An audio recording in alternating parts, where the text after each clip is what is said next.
We're rolling live here already. Episode 30-something, maybe 40. I don't know. We're deep in. We're consistently pumping these out. We might be a 2 or 3 week pretty soon here too. Yeah, here we go. There's a lot of stuff. I feel like, not to keep talking about some of the industry changes and update. I almost feel like this is becoming a news show, a news broadcast with the podcast sometimes. Yeah, but it's good. We what people don't know is behind the scenes, we have conversations a lot about content, and we're trying to figure out, I was emailing some different partners and carriers and vendors, other people that we're going to start bringing on, and we have almost too much content. We feel like in just a 45 to 60 minute session, we can't even just get out enough information. And I'm also been finding that, to my surprise, we have a lot of people peeking behind the curtain, Lurkers, so to speak, that are watching the podcast or listening, and they're like, "Oh, hey, yeah, your podcast is awesome." I'm like, I didn't know you watched this or listened to it. And it was interesting going to like Medicarians and talking to carriers and all sorts of people I interact with. They're like, "Hey, man, I listen to your podcast. It's great." I'm like, well, at least subscribe to it. Yeah. So this is the time where our social media, our marketing team asked us very specifically that if you find any value in this podcast, to please subscribe on YouTube or leave reviews on any of the platforms that you listen to. It definitely helps us. Share it with. We know you're Mr. Beast. Hit that subscribe button. Yeah, I feel like one of my kids' YouTubers or something. But either way, we know that this kind of content is not relevant to most people. But if you have other friends in the insurance industry that can benefit from this, please share it with them. The other thing I was going to bring up too is even this week, we had a couple agents be like, "Hey, can you throw this on Twitch?" Which we probably will. And for those of you who don't know, Twitch is like really a gaming, streaming platform. And next week we'll be playing some Call of Duty while we talk about Medicare. That's a podcast for another day, but there's a whole dark Dan, Mike history in the past in my younger years where, I was a gamer, and so you're like, "Oh yeah, Discord and Twitch," and I'm like, "Yeah, absolutely." Now we're talking.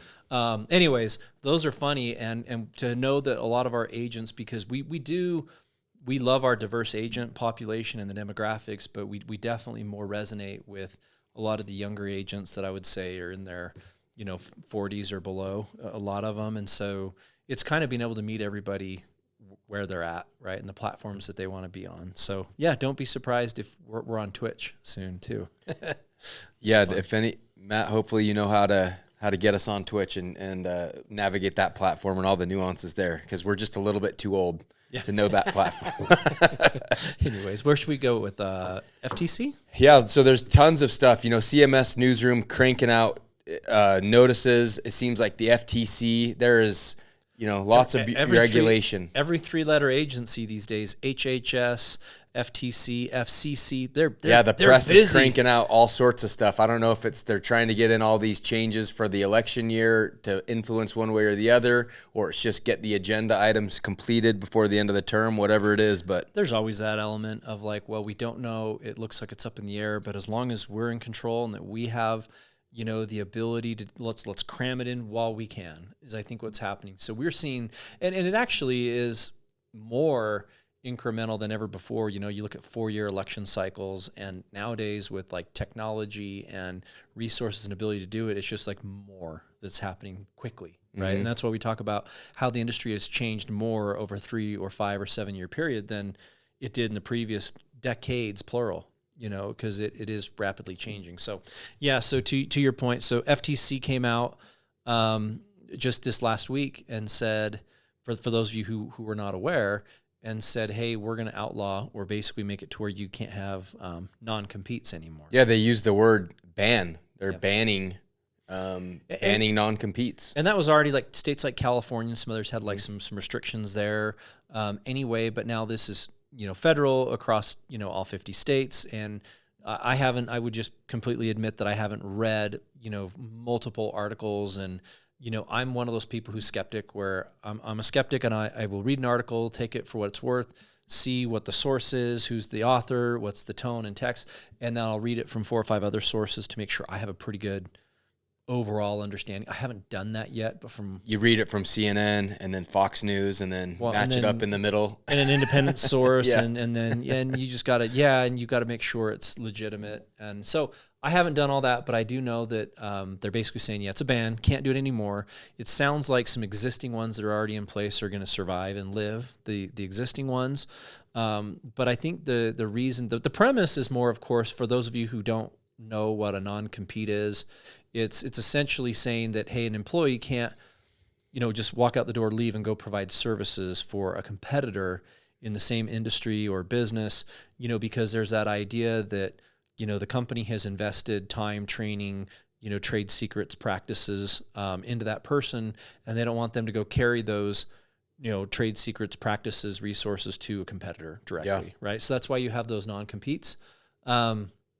I feel both ways about it, obviously, but I think by and large, it's a good and positive thing, because we're more on the side of letting people have choice, freedom, being able to work. Like, I think in premise, the idea of someone being able to work and provide services and make money and provide for their family is always, a positive thing, right? So I think that's good. Where it does get tricky is sometimes, tech companies or other ones where things that are proprietary, and there's certain elements that, they're learning or discovering on the job that a company's heavily investing in. And when that person gets that and can just walk out the door and take it with them is tough. And there's, business protection agreements and other things that you can do to try to hold on to that or mitigate it. I think about our industry specifically, where it's still expect to see business protection agreements out there, meaning, let's just give you an easy example for somebody to understand. Agent A works at a call center, sells hundreds of policyholders for the business, makes their salary, commission, benefits, everything, can't leave and then go call those same people as an independent agent and essentially steal the book of business or the asset of the company, right? That's correct. Yep. Piracy or thieving. So that's not going to be allowed no matter what. But the beautiful idea about this no non-compete is, at least in our discussion with, at least a carrier or two so far, their initial interpretation is that this FTC ban is going to impact releases. Yeah. And that's that whole idea that, hey, I work with an FMO or an agency and I don't want to be here, I want to go work with somebody else, that their initial interpretation is at least that this non-compete is going to apply and trickle down into our industry. Right. Yeah. I mean, we see it all the time, right? And it applies, I feel like, a lot to call centers in 2024 that, somebody will come work with them, they'll contract them, they'll pay for licenses, things like that, and they don't work out for whatever reason. And I do have some heartburn over call centers. Some are better than others, but there are some that are kind of use and abuse, churn people out, and then when they do leave, the human meat shield. Yeah, human meat. Yeah, the idea that they won't release their carriers and they have to go dark, or they have to put in intents to transfer when they already don't work there, is pretty abusive, and I don't really understand the benefit of it. Or there's some that make them sit out for 6 months. Yeah, and that's a current thing right now. With a lot of the carriers, they're waiting. They make them wait that entire 6 months. And so what the purest intent of this ban is to promote healthy business practices where you're not just impeding someone from going able to work or do services just because. Now on the flip side of that, there's always, like Dan talked about, why would you do that? Well, one, a company just invested a lot of resources into an asset. They paid to get you trained. They paid to get you licensed. Right. You went and wrote a bunch of policies for them. And then we've seen many, many, many, many agents leave call centers, and they're like, my book of business, my clients, and I'm like, no, those are not your clients. That is not your book of business. A company spent a lot of money to generate, usually inbound phone calls or interested parties, however it is. Or even buying, not the best quality of leads, but to buy compliant leads for them to even outbound on still costs a lot of money. Correct. And you wrote those policies on the behalf of your prior employer, and so those are not your employees. And nevertheless, they still may have had the contact list for those people. And so I think there's been a concern that a lot of those agents have or would in the past immediately leave and then go pirate those books. Well, let's be honest, we've seen it, right? Yeah. Like, we've seen it, and we're just going like, this is such a bad practice. You shouldn't do it. We've seen it, and we've also seen people be sued for it. And we've seen, because, they do sign those things, and you are an LOA, and those policies are not your policies. And so, our philosophy has always been, it's why even go back and bother do that? Just go build your own book of business right from the beginning. It's easier to go start fresh and build it for yourself than it is to try to go back and repirate somebody that you already worked with at a prior. Right. You're going to go cause friction and try to, like, if you did a good job as an agent when you worked at that place and you found the right plan for them and put them on the coverage, you're then going to go try to rock the boat and create friction and put them on a different plan just so you can get paid a commission. Yeah. If you did a good job anyway, they would already be on a great plan. So that's kind of been my argument, and go just let it lie and go start fresh and start like your own book of business. Yeah, or it happens all the time where, an agent, particularly at a call center, will start doing really well. They'll learn, they kind of feel like they know what they're talking about. They've become proficient, and then they go, this is easy. Then they find out whatever FMV is or whatever traditional agent comp is, and they start doing napkin math in their head, thinking how they should be making all this money. And then it's, they want to leave, and they want to, right as they're trained up. Remember we talk about step 1, get my insurance license. Yep. Step 2, get my writing number. Step 3, make $1 million.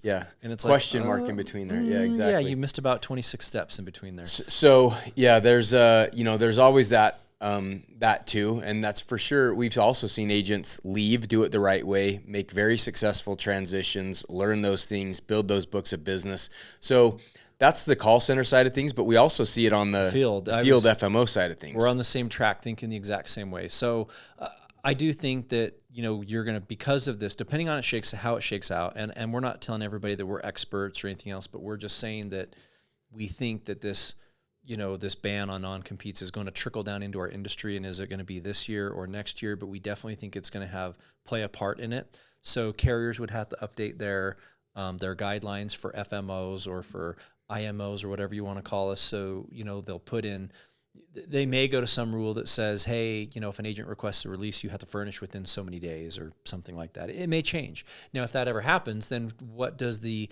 FMO or the call center or somebody do? Maybe they have to change their business practices and, modify the way that they do their training program or compensation to people. Like, if this is going to have some kind of a financial impact to them, they may have to pivot and change some of their strategies, right? Mm-hmm. So not like we need one more thing or regulation or change to be kind of navigating right now in the industry, but that's kind of on the table. And to your point with the field, we've seen this, and I can talk about this, and I can talk about my hatred towards like certain entities and them just holding people hostages. I've talked about people holding people forever and treating them like indentured servants. We just how wrong the practice has been. And man, like, where was this rule back 10 15 years ago? Yeah. Because it's been rampant in our industry. If you're listening, we've talked about releases on this podcast before, where life and annuity, they're in the Stone Ages. I mean, they still have practices that say you have to go dark and not write a carrier's product for sometimes 12 months before you can move. And there's plenty of distributors out there, FMOs, IMOs, that just once they onboard somebody, they're never letting them go. It's like, you have to sell this Allianz product, or nor do they feel like they have to provide services because they know that they're trapped. And I've been personally victimized by that. I've been victimized multiple times in my career where I'm getting no value here. I'm getting no training. I'm getting no financial support. I'm building the whole business myself. And in fact, I'm not growing because of this partner that's helping me or this agency. I'm growing despite them, even though that they are sabotaging me at every turn or whatever. You're still having to grow, and yet at the same time, you can't get a release. And so I think that being able to have people just go, hey, I want to choose my partner and work with the people I want to work with is good, but also be thinking about like, well, carriers may also have another spin on top of this about, you can go and move, Correct. But they still might have restrictions and guidelines to say, but we'll only process a contract change like once every year or so often, because what they can also do is say, here's an agent or an NPN, and fine, FMOs can't hold you anymore, but we as a company are only going to process paperwork for this agent one time per year or something. And that makes sense because They don't want somebody FMO hopping, which we talked about, where you get one person who, I don't like this FMO, and then they move to a different one and a different one.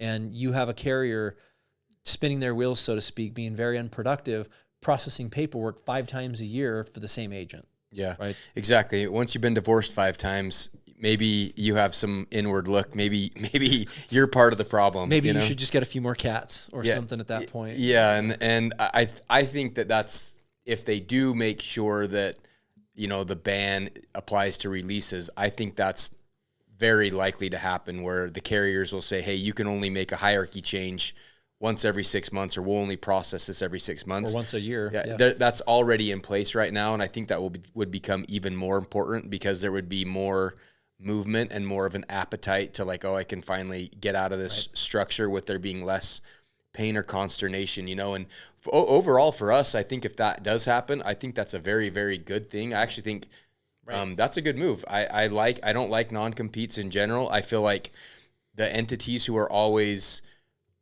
performing the best, the ones who have the best value proposition, they're the ones that are going to be winning anyway, winning on their merits.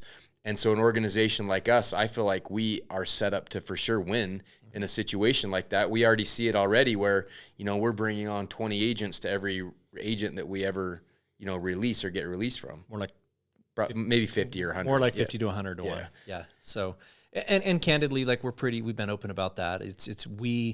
I really mean this. We've only lost a handful of agents over these last years where an agent came to us and was like, look, I got this opportunity because of this, this very unique clinic. I have this location near me. I was presented with this salaried position. There's these unique circumstances where and they were really good agents of ours that we just go, we hate to see you go, but I totally get it. Go for it. Or a contractual logjam type of situation or scenario. Legal stuff. Yeah. And there's things like that where we've lost some good agents that way, but we've never had a good agent that just says oh yeah, you guys weren't providing enough, I'm out. Usually it's people who are really struggling in the industry. They can't find a way to make it work, and they're struggling along. And instead of taking a really hard, good look in the mirror about their personal efforts, and maybe if this career path is even for them, they're going, it's not me. I'll just switch my FMO for the 5th time, and the 5th time is going to be the charm. Yep. Yeah, exactly. A lot of those. Or whatever's the new shiny object, whatever's the new shiny lead or dollar or whatever that they're chasing. Right.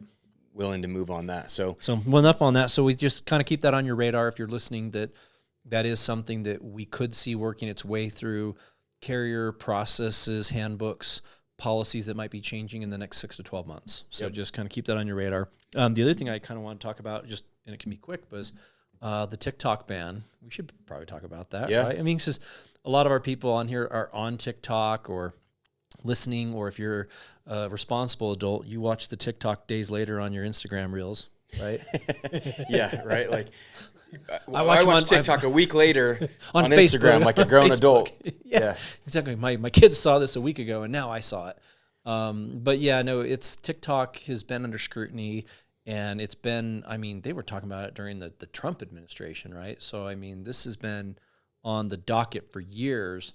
And now it passed through the House and the Senate. It's going to get signed in, where it's ban or sell, right? Either they have to sell to a U.S.-based company because they have decided that only they can spy on you, not the Chinese. Yeah. So you have to sell to a U.S. company, or it's going to be banned. So here's where I think I'm actually 100% not in favor of the TikTok ban, because I don't want China spying on me, and I don't want them to turn my phone into a global EMP device or whatever they may do, or harvest all my data. Sure. But at the same time, I also don't want Mark Zuckerberg and Meta censoring everything.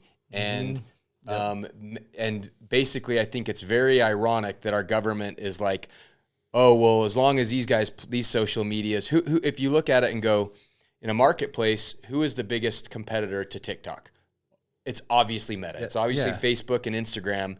And you don't think that they have lobbied and pushed so hard for this for years? Correct. Right? And it's like, oh, look at they're China spying on us with this tool. But it's like, well, I also don't necessarily think that our own American social media platform is the most trusted, reliable source to be the ones that are going to benefit from a TikTok ban, Coincidentally. Please don't ban us on Instagram, Mark Zuckerberg, for saying that. Yeah, please don't delimit and don't shadow ban us. And by the way, it's funny because we have like an NSA center. Like, they hear everything. Literally across this 1/2 mile that way is the big NSA data center that spies on everybody for the government. So but it's not like what we say. I am a very realist person for those who haven't gotten the tone from these podcasts, that I also feel like, any conversation, anything you say, anything you do, anything out there, emails, YouTube censoring is where we post this. It's all censored and monitored. It's pretty much like, if anybody wants to see or get anything on any of my phone or converse, they already probably do. I'm just kind of realistic. So either way, for whatever reason, I do think that good changes will come. It's not going to happen, right? Like, there's no way that TikTok actually gets banned. The American youth would rebel. TikTok's a behemoth. They're going to figure out a way to make it work and not get banned in the United States. That would just be a death knell. Or then they're going to spin up tic-tac-toe app. Yeah, or it went from Musical.ly to TikTok to now, it'll go to something else, and there'll be an American derivative offshoot that follows the rules, supposedly, meaning they just submit to the censorship from the three-letter government entities. The reroll. So the way it affects our business, right? I mean, we're obviously using TikTok. It's a way to reach a younger crowd, a younger demographic. I was joking yesterday that Facebook's becoming like, for the 40-year-old plus social media network, and then you've got Instagram that are, it's like 25 to 45, and then TikTok and Snap. Zennial. They're under, but we are using TikTok to work and connect with younger demographics on the health insurance side of things, the ACA side of things, and also to recruit agents. We've recruited agents and agencies from our TikTok shorts and things like that. So, those of you who are savvy social media marketing, it could and would affect you should the TikTok ban happen, right? Yeah. So if you're on that platform, just like you are, it's like, just be prepared that there might be some changes that you'll have to do with like. Wait, did you say just like I am? Like you, meaning like you're not on TikTok at all? Or I am not on there. I'm just, our company is on there. I am. You got to have it just so you can monitor what your kids are doing eventually. I am personally not on. My kids don't have it. It's that you know of. That's a discussion for another day. Yeah. But I do monitor it in some ways. But I will say you would just have to change your business dashboard, and there will be some iterations and changes there, I'm sure, over the next few months. But I do find it interesting. I think TikTok is an absolute juggernaut. It's been by far the most influential platform over the past 18 months, for sure, on influencing consumer spending and virality. And now I find it interesting that and really good cocktail recipes are on TikTok. Yeah, well, my kids use TikTok like the internet. That's how they find what's cool. Yep, absolutely. If you ever need like a new, summer drink cocktail recipe, all you got to do is go on TikTok, and it's great. Well, we went to that Ding Tai Fung yesterday at the Aria, and I was TikTok influenced to take our agents there, because all the influencers say that's one of the best cool restaurants to eat in Vegas. Were they paid, and was it a sham because they were paid to promote it, or was it actually good? Probably a mix of both, but it was good and it was unique, and the agents loved it. Okay, so that's good. Hey, and if you're one of our agents, we do show you the love and do cool things like that, and take you to meals and experiences, and contract with us and reference it, and we'll take you to a restaurant like that next time we had an agent that every month would say, if I write X, you take me to the steak dinner, and he would pick his litany of all the nicest steak houses that he would, and you know who I'm talking about, right? Of course I do. Those are some of the greatest agent experiences I've ever had. Yeah.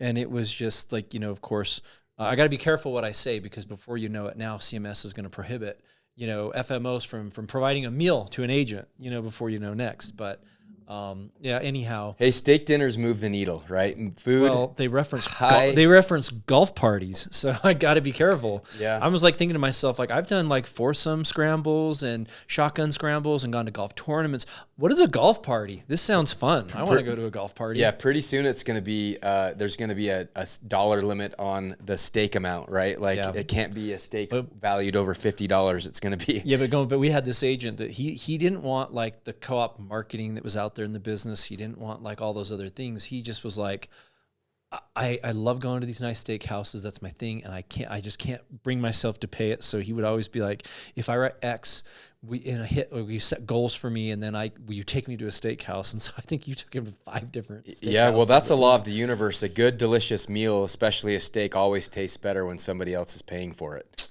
That is true. I have stories. That's for another clip that. Make that a social short right there. That's going to be the hot drop. That's a podcast for another day. I have stories, but that I could do probably 10 episodes of stories in my years in the business, and steakhouse and meals and agent entertainment. That's a whole nother podcast. So we took this agent in particular to Ruth's Chris, which, Dan and I are like, it's it's above average steakhouse, not our top, just a chain. Not our top. And then when I got him there, I'm like, hey, so how many times have you been here? Like, when was the last time you were here? He's like, I've never been here in my entire life. I just looked up what was the most expensive, nicest steak in the area, and I chose this place and asked you to take me here. So that was his first foray into the world of expensive steaks, and that was the first experience. I thought he was and then he graduated from there to some I thought he was a very prolific steak eater, and that was his go-to place. But it was fun. Absolutely. All right, so moving on from TikTok and steaks, going into more. Do we want to go into the FCC rule? Do we want to talk about the call letter still from CMS, or do we want to talk about the ACA lawsuits? Yeah, let's just talk about they came out with another 400 pages in the Federal Register that were augmenting and clarifying the 1,300 pages. The 1,300 pages. So because, like we were talking about on this podcast, we don't want to belabor it, but it was a little bit ambiguous. And so carriers in particular kept going back to CMS asking for further clarity. And really the extra 400 pages and the part that talks about agent commission, I really didn't feel like added much clarity, other than it just kind of expanded, gave a table, in more detail examples, and more context to what they were talking about. And so I think the clarity is for sure FMO overrides are unaffected, at least in they can still exist. There will be some changes to it. They're going to exist. So I would still put this caveat to make sure, like I've been telling everybody, we're kind of awaiting to hear our fate a little bit with some of that. And I think you have FMOs out there and organizations that are shouting from the rooftop, like, we're unaffected. Yay, we won. And I still am, and I had a carrier I talked to today said, well, Dan, you are a little bit more sober about this than other people. And I'm like, yeah, well, I feel like I'm realistic about it. It just basically says that, like the overrides can stay, but that doesn't mean that like the dollar amounts and everything is going to stay exactly how it is. That still is maybe up for discussion, because, every year you have carriers who kind of amend contracts and send up new dollar amounts, and I don't know if they're going to change or not still, but it's just basically the premise is, yes, you can still receive FMO overrides. And it also said that at least now, but I read through the language in it, and it said but that they are open, but they still feel like there's an element that by these FMO overrides can still steer and influence the agent and the consumer. And that for now, but they are not taking it off the table for future consideration. Correct. So that's where I want to focus on, at least on the FMO override portion for whoever cares about that. Is I do think that carriers are going to have to self-audit and look inward to some of their arrangements with FMOs and evaluate, are there any compensation mechanisms that out of scope that they've done with FMOs that incentivize that FMO to sell their product or one product over another with an actual financial incentive tied to it, a per app financial incentive. And our interior knowledge of the industry is there absolutely are those that do exist. So I think it's tricky too, because now, I mean, everybody's shouting from the rooftop from our world and distribution, the FMOs, and saying, yeah, we're unaffected, unchanged, we're good, carve out, we're not applicable, we won. I'm going, I don't know about that, because again, to your point, I think the carriers are at CMS, I think is leaving that open to let the carriers come in and self-audit and clean that up. And I think if they don't do it to their, let's just say again, we're looking at election year. If we have the same administration and these carriers don't self-audit and clean up some of those practices, then I see the administration coming back, and just being even heavier handed. Yeah, and they also further clarified obviously the $100 override with they belabored that point of what they were talking about, the scope of that kind of stuff for agents. Yep. And I think a lot of agents are like, yay, $100 raise for me, too bad, whatever affects the FMOs, I don't care.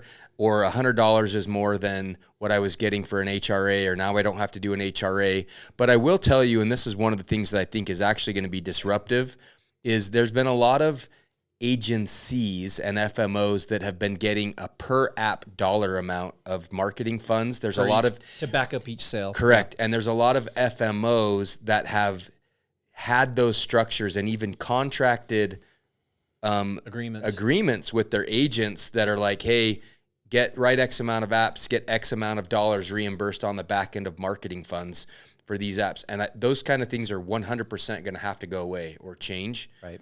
Well, and two things to that, again, remember, so that's going to have to go away. And then the other thing, and do I think that there's going to be some bad actors out there still doing those kind of things? Yeah, but, or it'll be instead of $1,000 for for 10 apps, $100 per, they'll just go, here's $1,000 of marketing and development funds, and we'll internally monitor those to... Yeah, they're going to try to find some workaround, but those are the things that right now I feel like CMS is trying to be super overbearing and specific about so many things that I have this feeling that if people try to circumvent that and skirt the rules, that they're going to throw the book at them. You know what I mean? I just feel like they're going to make an example out of somebody that's trying to get around it. And before we move on, the one last thing that I thought was interesting that we were discussing right before the podcast was they do further clarify that renewals are up to 50% of FMV. So in theory, once the extra $100 goes into it, carriers will have the option to be able to pay up to 50% of max FMV as renewal, which would theoretically retroactively put that on those policies that are already active and vested. And all it's going to take is for one carrier to say, okay, well, yeah, we'll just pay that, new commensurate rate. And then all the other carriers are probably going to have to follow suit. So if you have a lot of vested policies, there may be a scenario where you get a $50 a year bump on renewal on all those policies. That's the way I'm currently interpreting that segment, but we don't know how that's going to be interpreted by the carrier. So it's possibly good news for those of you who have big books of vested policies. The last thing to not belabor the call letter thing, I feel like it's been just such a hot topic, and more than anything. And the reason it's been such a hot topic this year more than ever was everything from when they dropped it in November and how early on and just how heavy-handed it is and so many sweeping changes. And for sure, like there's more in this call letter than there have been in probably the last 5 years combined, right? There's a lot. So I hate talking about it, but the other thing that was interesting to me is even on this 400-page document that I was reading, and I was telling an agent, I was like, here, let me send you these 6 or 7 pages at least to read. And what was always interesting was the commenter. And the commenters, if you ever read it, is commenters can be anything from carriers or payers, as we call them, messaging back and making comment to say, hey, we dispute this, or we want to add these remarks, or this is maybe something that you're not considering with your decision here. Sometimes it's agents. These are the commenters, right? And a lot of the commenters back was about the timelines and how quick to implement this, and how it was, hey, well, we understand what you're saying, CMS.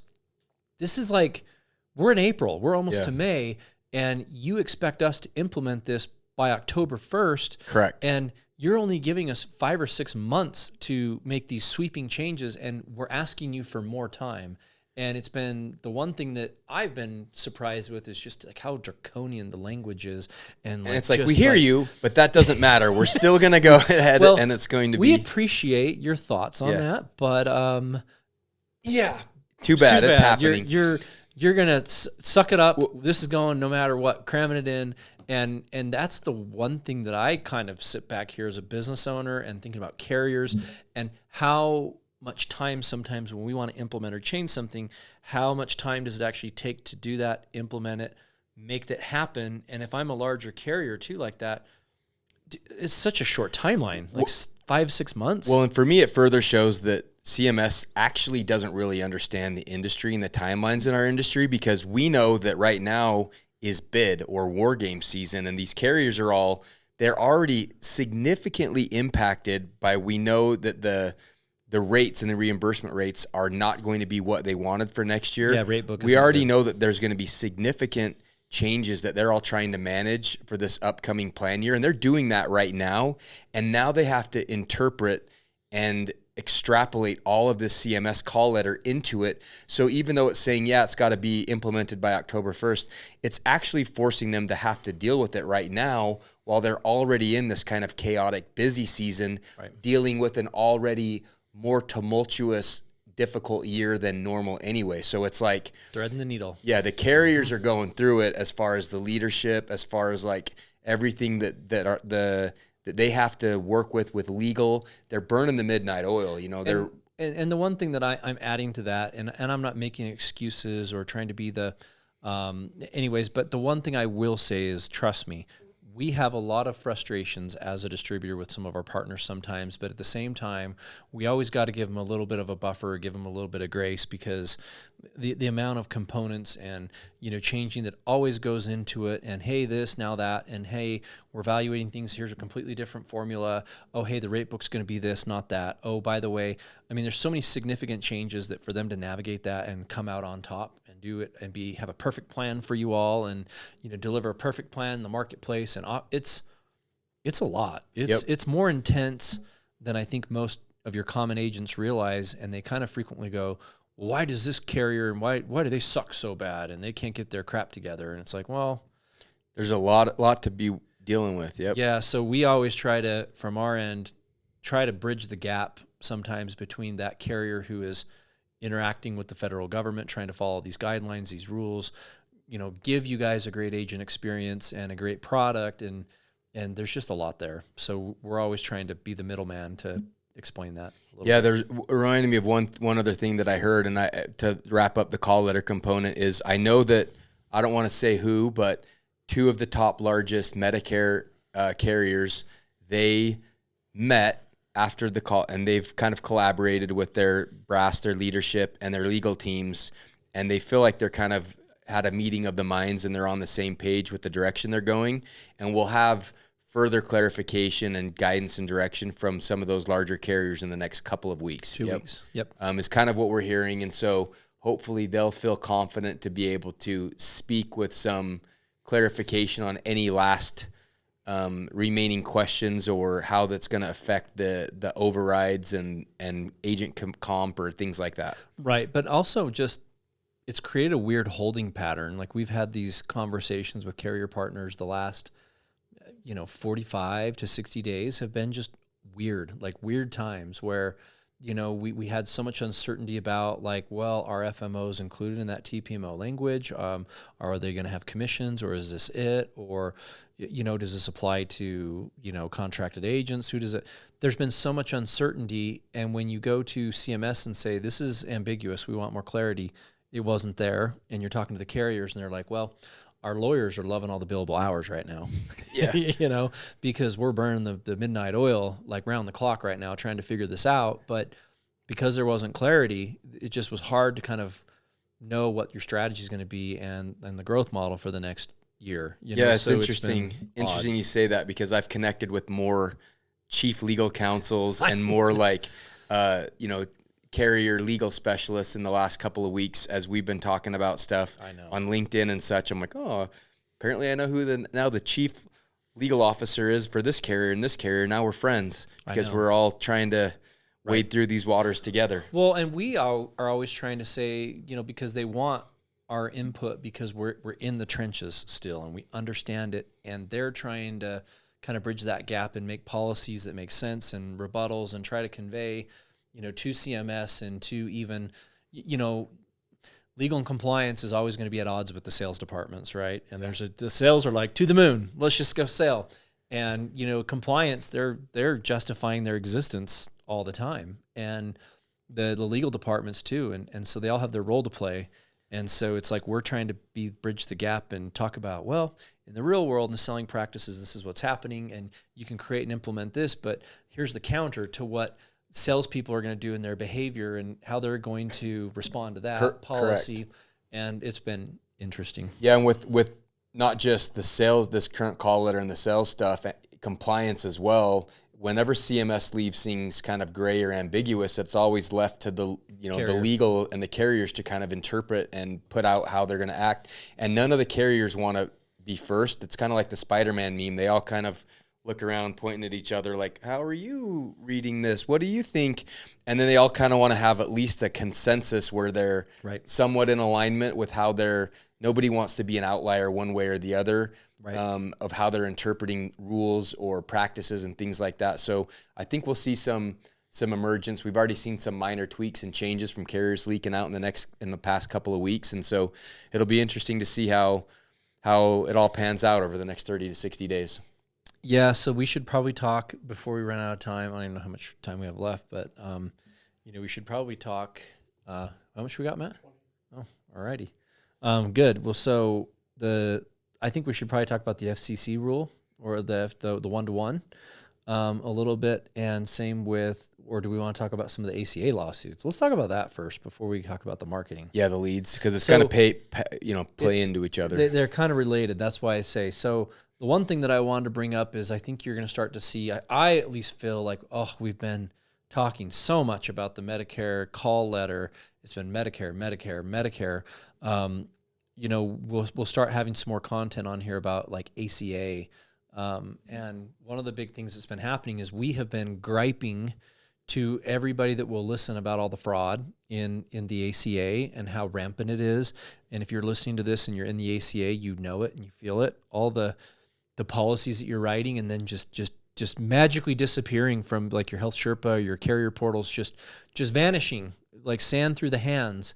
I saw one agent this week on a forum saying his own policy that he wrote himself, that he keeps writing himself, keeps getting AOR'd by some scammy agent. He's like, I can't even keep my own damn policy, For myself. Some entity keeps re-AORing my own policy. So we've been really frustrated going to, the enrollment, vendors and platforms, to the carriers. We want it to go to the marketplace. We've been...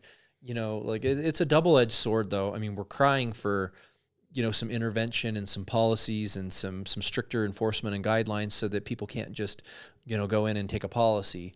And so the government has, and the marketplace has not put in those guardrails or put in anything to prevent that from happening. So we've been very frustrated trying to really get heavier into it. And you're trying to invest money and really grow that with like our own call center or with agency partners and agents. And it's just a really challenging dynamic when you're trying to have the numbers pencil out and you're running the business the right way. And literally anywhere from 10 to 70% of your business is just stolen every month, right? I mean, that's what's been happening in the ACA marketplace. The one thing I will say is there have been a couple of carriers that have not put up with the nonsense. And when you've reported a few bad actors, they take action and they terminate them and they get rid of them. And there's other carriers who have just like turned a blind eye and go, I don't know. Well, here's the person's name and their NPN, and this is what's happening. And I have sample cases, and I have hundreds of cases or thousands. Here they all are. And they're like, we still can't do anything with that. Well, so those carriers, it's like the free market. We have kind of made the decision to say, you are not going to protect our investment, and you're not going to be a good partner, obviously. So we're just going to go partner with the other carriers who do understand it and who are going to protect our investment in our business and are going to do things the right way. And those are going to be the carriers that we're going to work with. It's more of a real free market solution to it. And so one of the things that's shaken out over these last couple of weeks is there have started to be some of these lawsuits. And same thing, we're not seeing the government intervention or some of the carriers doing it, but the marketplace is solving it. So there have been some lawsuits brought forward from these policyholders that are affected and some brokers, and they're trying to get a class action suit and like a RICO case essentially against some of these bigger call centers, right? Yeah, I mean, and I just kind of want to say for anybody out there who's listening that works for an entity that may be like this, or maybe you've been doing it, the way the ACA space developed, there was about that 2020 time during COVID to about sometime last year where a lot of people made big gains in the dark. And they were able to search up policies, and there's been a lot of schemes and scams of people. Name, state, date of birth, searching policies, and literally assigning, there wasn't even consent until you had to have consent to enroll until sometime last year. Yep. But that didn't mean that you as an agent could go squat and steal and write your name onto policies. And that's happened at scale with agents and agencies year over year, over year to the tunes of thousands. That stuff is all, or hundreds of thousands or millions. Correct. And that stuff is all coming to light now. And I know there are agents and agencies. I've seen you posting on these Facebook groups.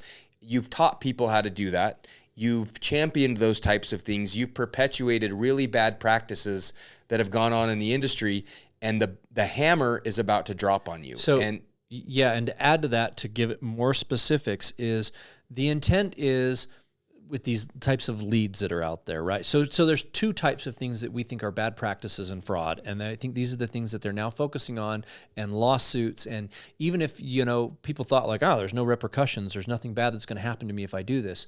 Not true. It's coming down. Two things. One is there has been the ability to where if you have someone's name, date of birth, and state, you can just search them up, find them, and essentially, to your point, just assign them to you and say, oh yeah, that's my policy and I'm taking it, and now I'm the agent of record and getting paid for it.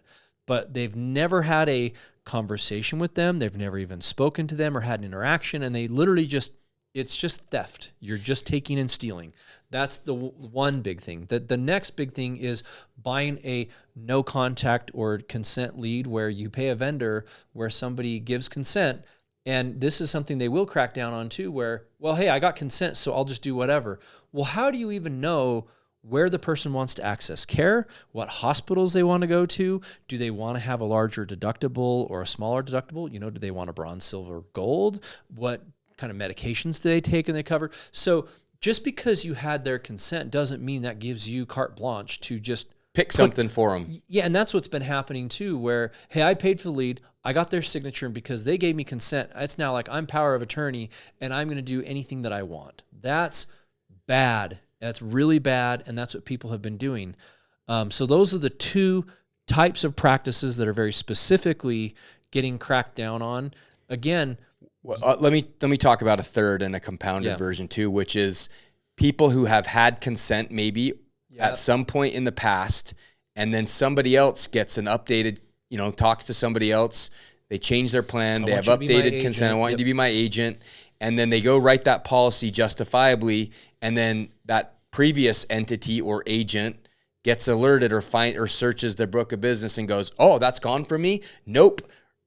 Without talking to that person, goes, I had consent at some point at one time in the past, and I'm going to continue to drag that policy back to me regardless. And I'm either going to, number A, AOR it back to the same plan and carrier, or I'm now, because I want to get paid, just going to go switch it to a different carrier. Correct. Well, now I can't. Now it's AOR locked, so I'm going to just drag them to some other random plan, and that is what's been happening. And there have been entities that have been doing it in mass. Yep. And what are really bad are there are entities who grew those books of business by just essentially searching up names and databases and squatting on these policies. And then they're being so audacious as to like, those policies are getting written to another plan, and they're like, nope, that's mine. Back, squatting it back and putting it in my backpack.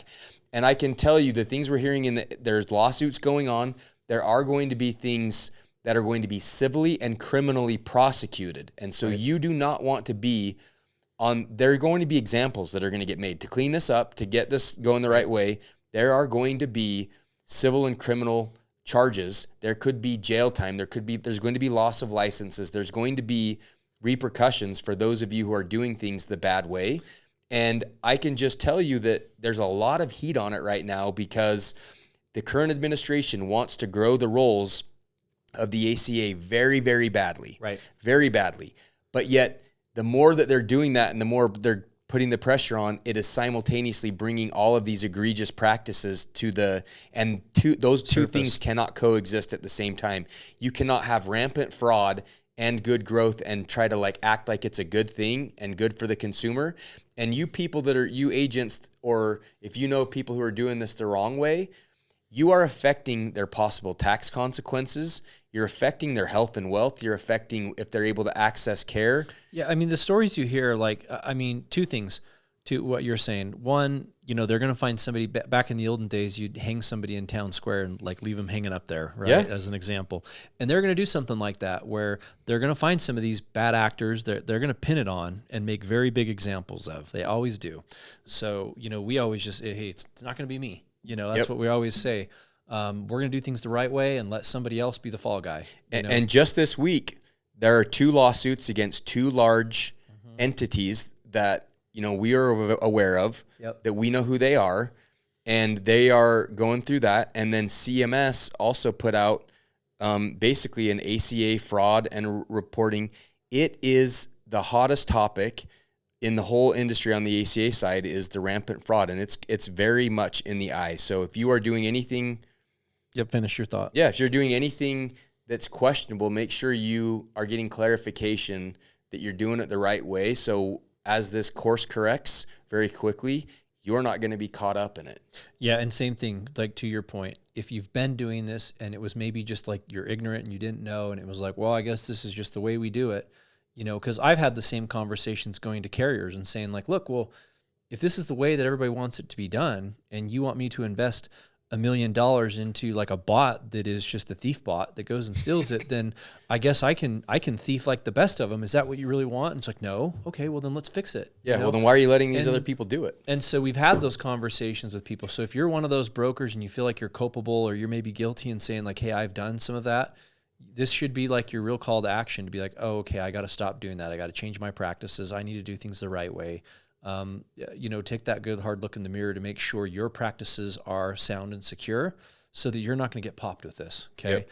That would be the first thing that I would, really say or caution people with, because it is coming home to roost. And so we do believe that ACA is a great viable product that we want a growth. We believe in it.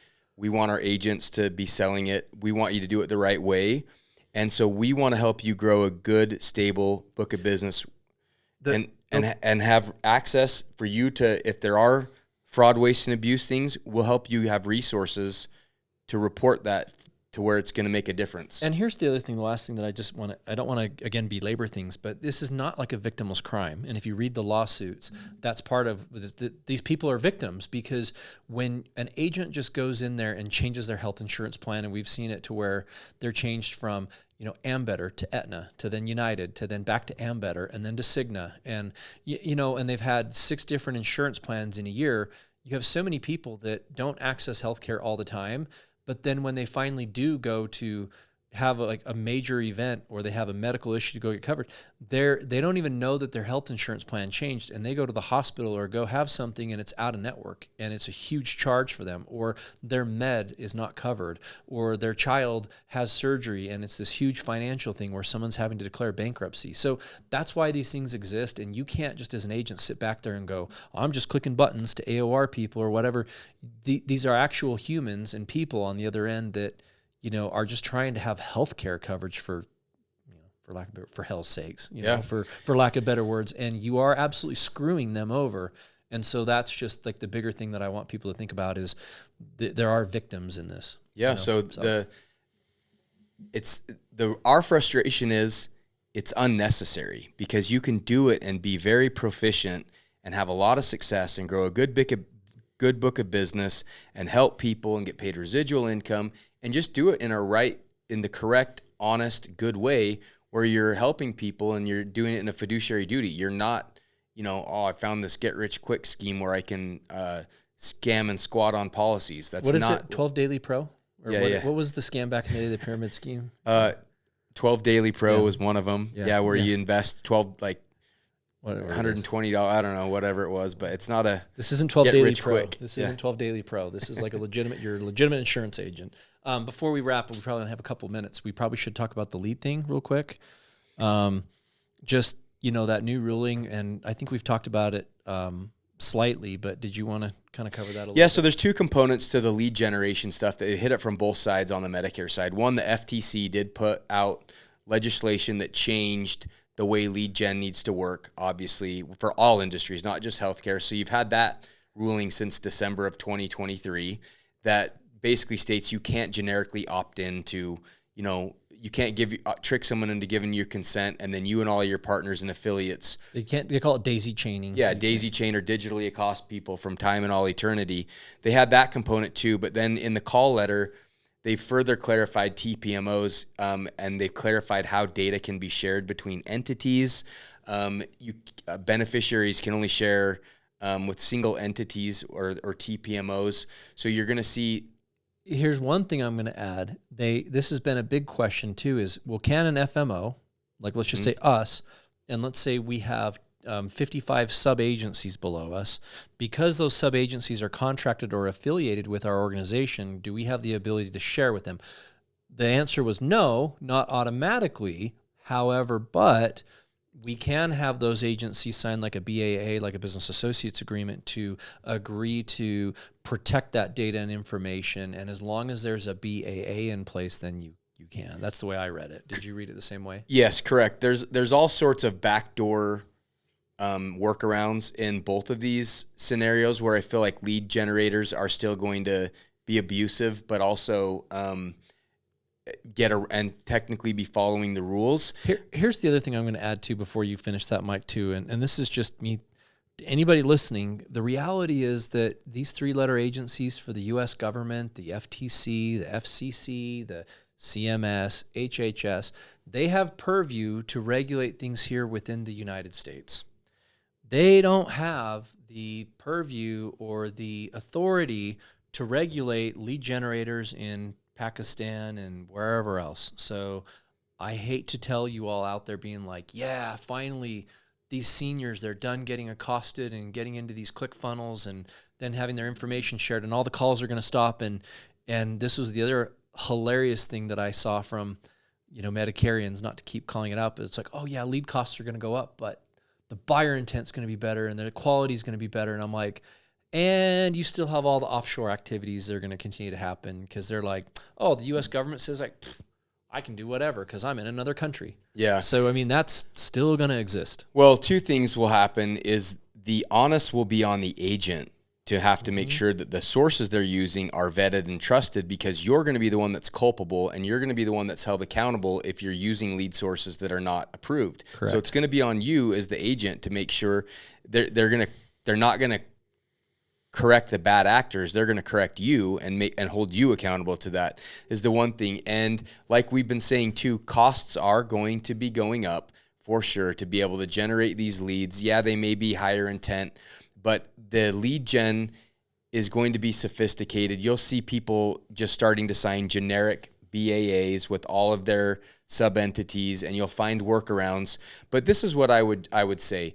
Find a way to do it right. Like if you always are doing what's right for the consumer and you're always trying to act with integrity, you don't have to look over your shoulder. You don't have to worry about, oh, am I skirting the rules? Am I going to get popped on this? No agent wants to have to worry about if what they're doing is legitimate or not. And I promise that if you just we've seen this many times, not just in this industry, but in other careers we've worked at too in sales.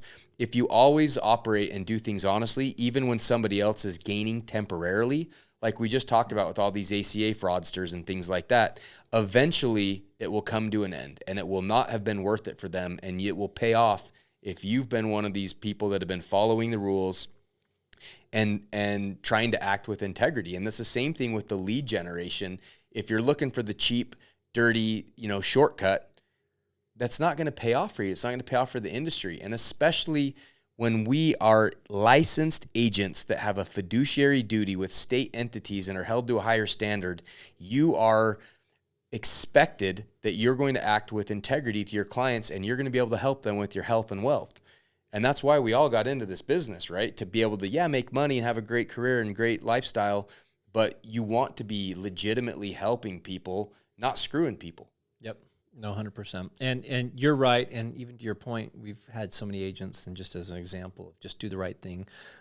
Issues arise where they write the wrong plan. They told them wrong. Oh, what do I do? Some agents avoid the person. They, just get these complaints. And we've had people who instead talk to their client, go, hey, I completely messed up. Let's get on the phone with CMS. Let's tell, I'll be on the phone with you. I'll tell them I made a mistake. let's just see if they'll give you a special election and we can change your plan. You know, like they don't care about the commission or what. Let's just see if they can fix your plan and get you on the right one. Guess what happens to those agents?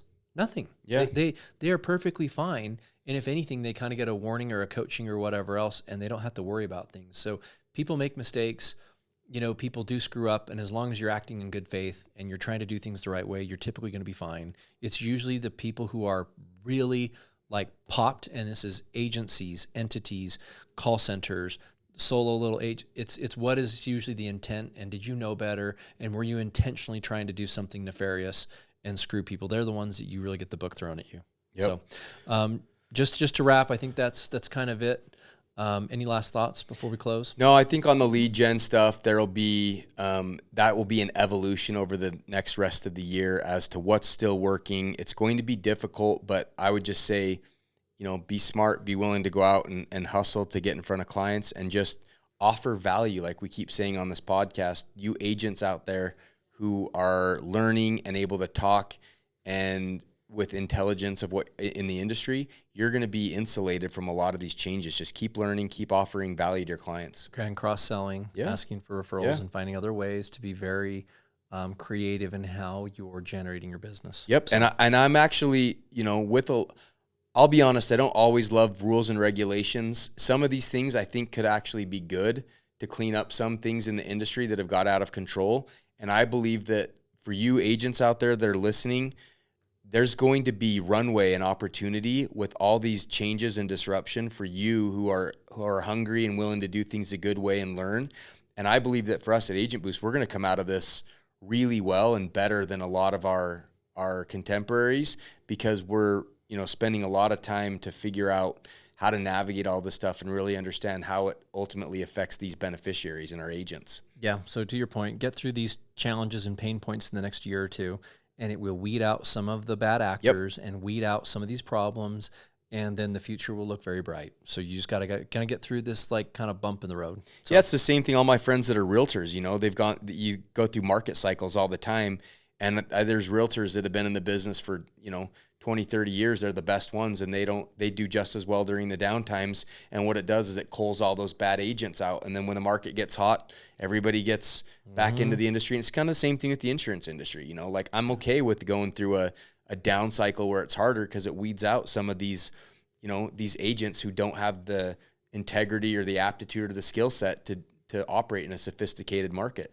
To be professionals or the patients. Yep. So, all right, y'all, that's Thanks, enough guys. for this week. And, you know, if Mike didn't already say it before, subscribe if you like it. We'll catch you next week. Agent Boost.